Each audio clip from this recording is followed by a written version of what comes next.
अस्सलामु अलैकुम तमाम देखने वालों को। दी बैटल ऑफ ओहद एक जीती हुई जंग शिकस्त में बदल गई सिर्फ कुछ लोगों की वजह से जिन्होंने नबी सल्लल्लाहु अलैहि वसल्लम के हुक्म की तामील नहीं की। एंड कुरैश जनरल खालिद इब्न वलीद रज़ियल्लाहु ताला अन्हु took advantage of that situation and turned the tide of battle। इस जंग की बुनियादी वजह ग़ज़वा बदर में मुशरिकीन मक्का को मिलने वाली शिकस्त थी। कुरैश मक्का ने इसका इंतकाम लेने के लिए 3000 का लश्कर तैयार किया। इस तैयारी की खबरें रसूलुल्लाह तक मुसलसल पहुंच रही थीं। कुरैश मक्का के लश्कर ने अपने सफ़र का आगाज़ किया और मदीना के नॉर्थ में जा पहुंचा। लश्कर कफ़ार के आने की इत्तला मिली तो नबी सल्लल्लाहु अलैहि वसल्लम ने मुसलमानों से राय तलब की। अब्दुल्ला बिन इब्न सलवल ने मशवरा दिया कि आप मुजाहिदीन को लेकर मदीना से बाहर निकलें। चंद सहाबा ने मदीना में किला बंद होकर लड़ना मुनासिब ख्याल किया, मगर हज़रत हमज़ा रज़ियल्लाहु ताला शदीद इसरार करते रहे कि बाहर निकल कर हमला किया जाए।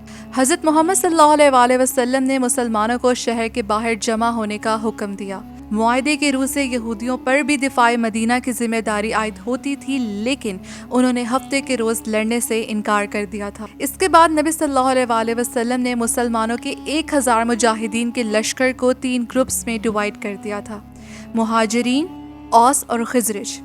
1000 मुजाहिदीन का ये लश्कर जब मदीना से बाहर निकला तो मुनाफिक अब्दुल्ला बिन इब्न सलवल अपने 300 साथियों को लेकर अलहदा हो गया और मदीना वापस चला गया।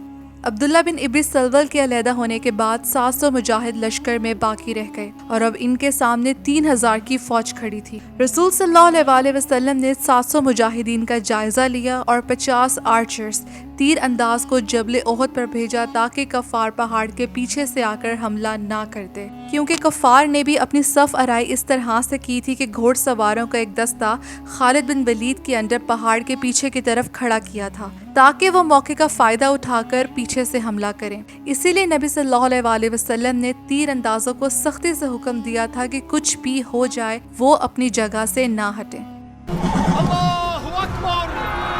इकरमा bin Abu Jahl, one of the commanders of Quraysh, इसी ने जंग का आगाज़ किया।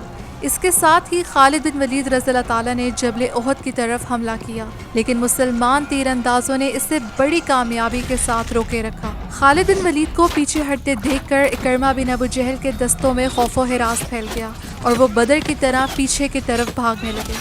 इकरमा बिन अबू जहल शिकस्त खाकर पसपा हुए तो मुसलमानों ने धावा बोल दिया।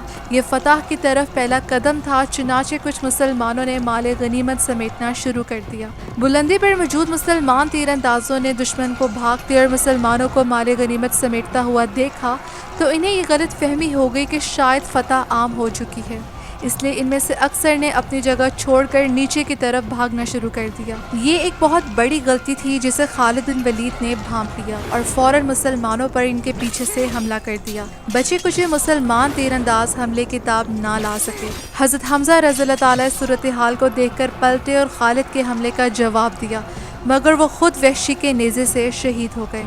अब मुसलमान 2 फौजों के दरमियान में फंस गए थे। आगे थे अबू सुफियान और पीछे थे खालिद बिन वलीद। इसी वक्त ये अफवाह फैली कि नबी सल्लल्लाहु अलैहि वसल्लम को शहीद कर दिया गया, क्योंकि खालिद बिन वलीद के दस्ते से कुछ लोगों ने नबी सल्लल्लाहु अलैहि वसल्लम के कैंप पर हमला कर दिया था। लेकिन आप सल्लल्लाहु अलैहि वसल्लम के सहाबा ने बहुत जुर्रत से आपकी हिफाजत की, जिनमें हज़रत नुसैबा बिनते काब रज़ियल्लाहु ताला, उनके शौहर उर्वा बिन उमरो, उनके 2 बेटे अब्दुल्ला और हबीब रज़ियल्लाहु ताला, हज़रत तलहा, हज़रत मुसैब बिन उमैर, हज़रत साद बिन वक़ास और हज़रत अब्दुर्रहमान बिन औफ रज़ियल्लाहु ताला ने आप सल्लल्लाहु अलैहि वसल्लम की तरफ आने वाले हर तीर और नेज़े को अपने ऊपर लिया।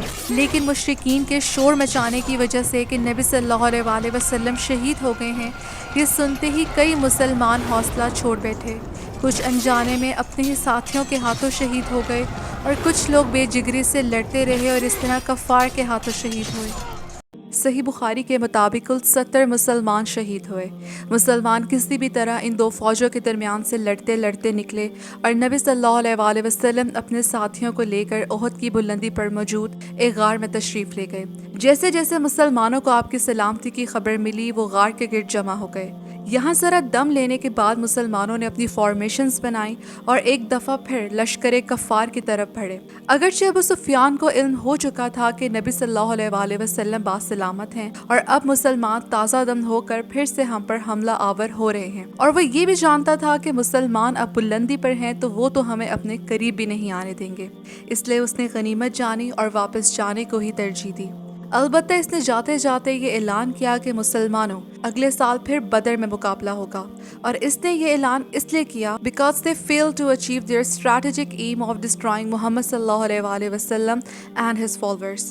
اگرچہ میدان احد میں مسلمانوں کو سخت جانی نقصان اٹھانا پڑا just because of خالد ابن ولید رضی اللہ تعالی عنہ military leadership and stratagem، لیکن اسے کسی بھی طرح مسلمانوں کی شکست نہیں کہا جا سکتا، کیونکہ فتح اور شکست جنگ کے آخری نتائج کا نام ہے، اور کفار مکہ فتح شکست کا فیصلہ کیے بغیر ہی واپس لوٹ گئے تھے۔